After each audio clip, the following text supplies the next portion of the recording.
Hi guys, welcome back sa ating channel. For today's video ay we will be starting a new build. Ito ay walang iba kundi ang Yamaha XDC 125. As you can see guys, medyo napabayaan na ang unit na ito. It's been sitting for about 2 years. So makikita natin na medyo may kalawang na siya. Main issue ng unit guys, hindi ito umaandar. So yun ang una nating alamin ngayon.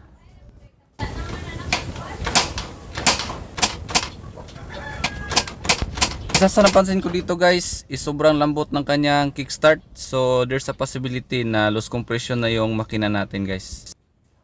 Check na rin natin guys kung may spark ba yung high tension wire natin o kung may kuryente bang lumalabas.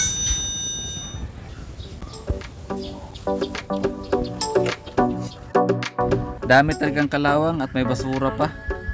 Talagang deserve ng unit na ito ang second chance.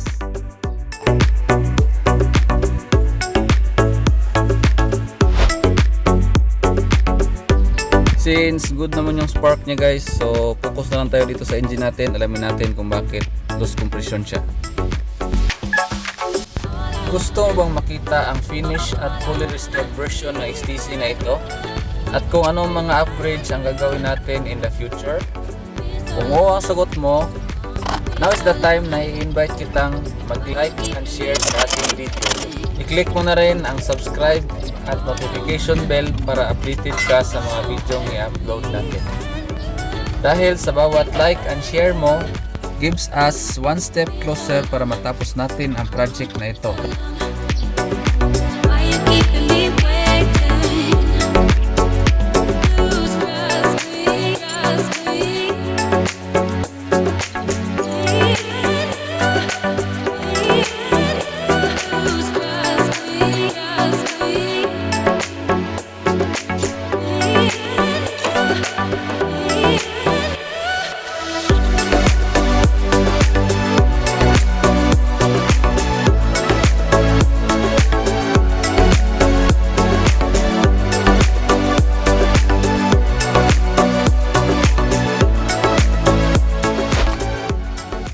Guys, so ipakita ko lang sa inyo.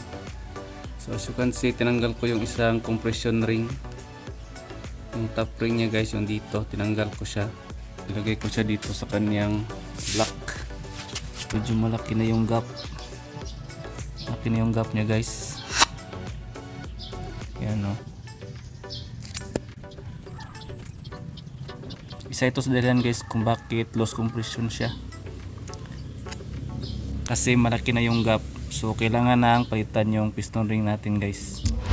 Okay guys, so meron na tayong piston kit. Ayan, Makoto brand. Ito yung gagamitin natin.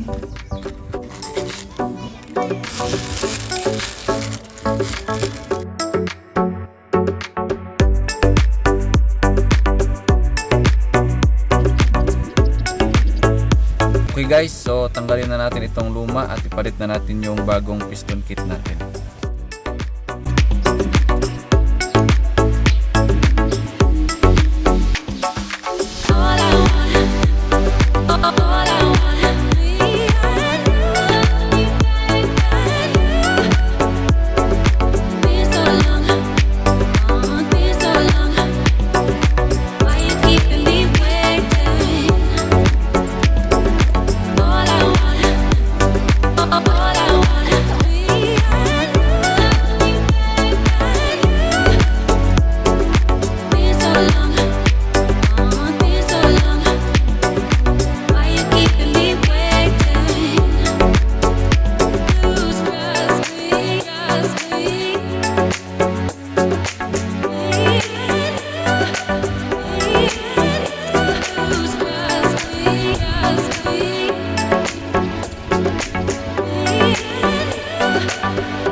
Since na-stuck yung unit natin for 2 years guys, mas mainam na linisin na rin natin yung carb para makasiguro tayo na maganda yung fuel delivery papunta sa engine natin.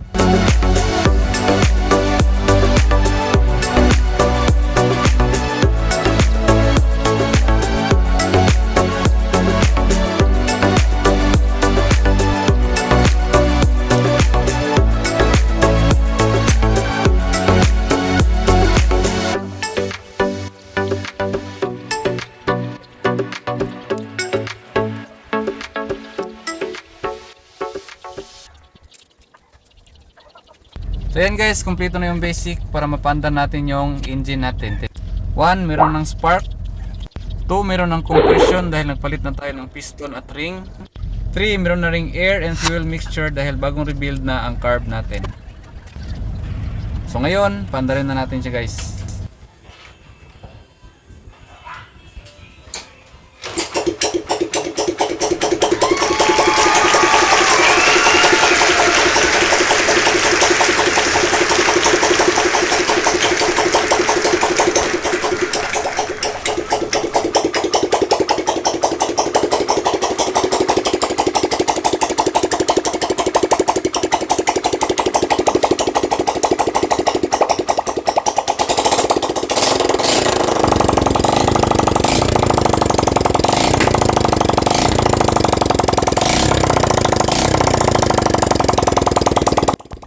So yan guys, it's a success kasi umandar na yung makina natin.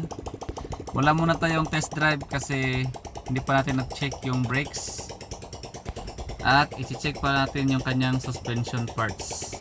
Kung umabot kayo in this part of the video guys, please hit like and subscribe at saka click mo na rin yung notification bell para updated ka sa mga gagawin natin sa motor na ito.